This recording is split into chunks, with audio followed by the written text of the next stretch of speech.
Everyone, welcome to the show. So Trump is calling for protests, as you guys know. This is about his impending arrest. But as I mentioned in another segment, he knows he can't outright call for violence, right? He is wildly ignorant, but he's not that ignorant. But you know who is explicitly calling for violence against specific targets? Anti-government carnival barker Pete Santilli. On his show, he called for MAGA sympathetic military members to murder Barack Obama, Eric Holder, and Susan Rice. Take a look. Get the military, whatever few are left, that are going to side with the people that are standing there holding candles and banging pots and pans and expressing the will of the people. That you military personnel and you people with guns and badges and law enforcement will succumb to the will of the people.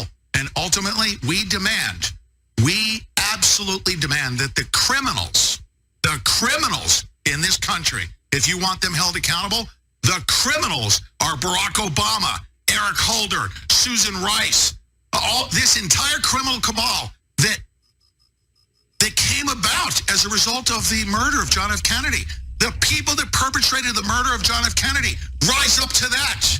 Military, join us and put all of them up against a concrete wall, just like Ceausescu, and do what we must do to save not just our country, the entire world. These people are out of their freaking minds, and they obviously learned nothing from January 6th.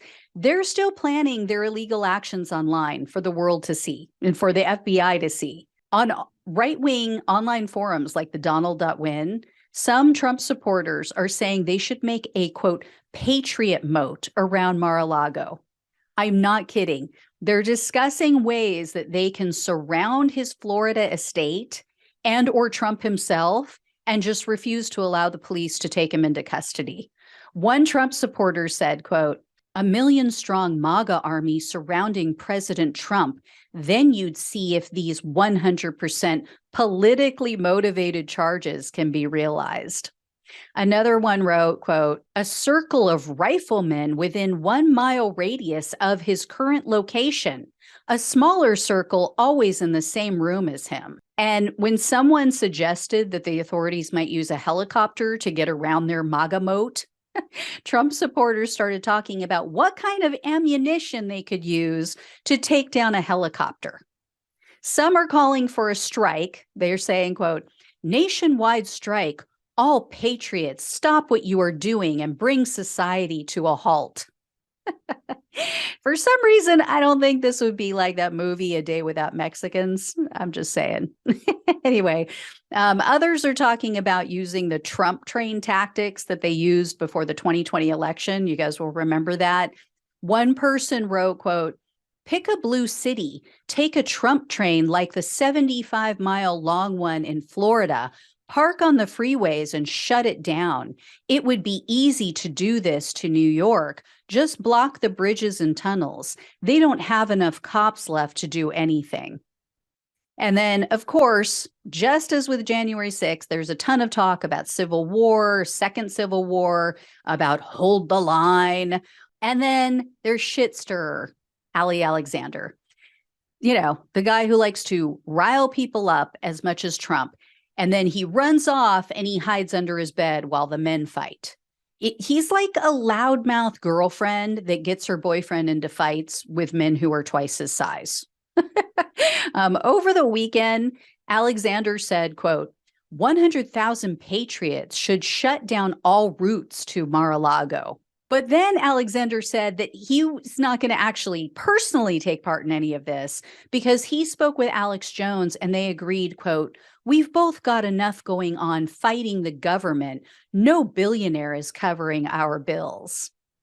And Jones warned his audience, quote, "Do not be provocateured into violence." And then other Trump media figure allies have also ruled out fighting for Trump. Like right-wing pundit Jesse Kelly told the Daily Beast, quote, "The last time Trump's biggest fans protested on his behalf, he left them all to rot in jail without so much as a penny from him in legal fees. Not a penny. Shame on him for this. Do not go to a blue area and protest for this man. Ignore this.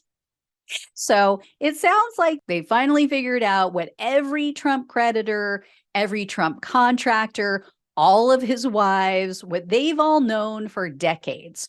Trump can't be trusted. It's a one-way relationship, and it's a one-way loyalty.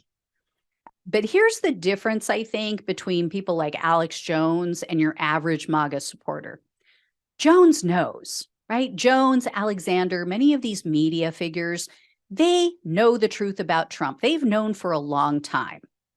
They know also what happened at the Capitol. You know, most importantly, they know the truth about what happened to his insurrectionists after January 6th. But I guarantee you, a lot of these people in these online forums don't have a clue. They don't know what really happened during and after the Capitol attack. They don't know who Trump really is. They still believe all of the Fox News BS. They still believe it was Antifa, it was BLM. They still think that Trump is their savior. So anyway, I hope and I pray they don't hurt anyone, but I hope that a lot of them get arrested for the threats and for the plots. As I've said before, half of MAGA is going to be in prison before the 2024 election. If they keep going at this pace, it's going to be quite a bit of them, quite a few. So anyway, guys, I will keep you posted on all of this. I'm sure the rhetoric is just going to keep amping up, and we'll see what happens when he actually is indicted. And they're not going to like it when these indictments start rolling out, almost on the daily. It's going to be like the dam finally broke, and all of the indictments and all of the lawsuits are going to hit at the same time. Ba-da-ba-ba-ba. I'm loving it. Anyway, guys, thanks so much for watching and listening. I will talk with you soon. Please like this video, share it with others. Please subscribe if you haven't already. Donate if you can. It truly makes a difference in keeping the show going. Take care. I'll talk with you soon.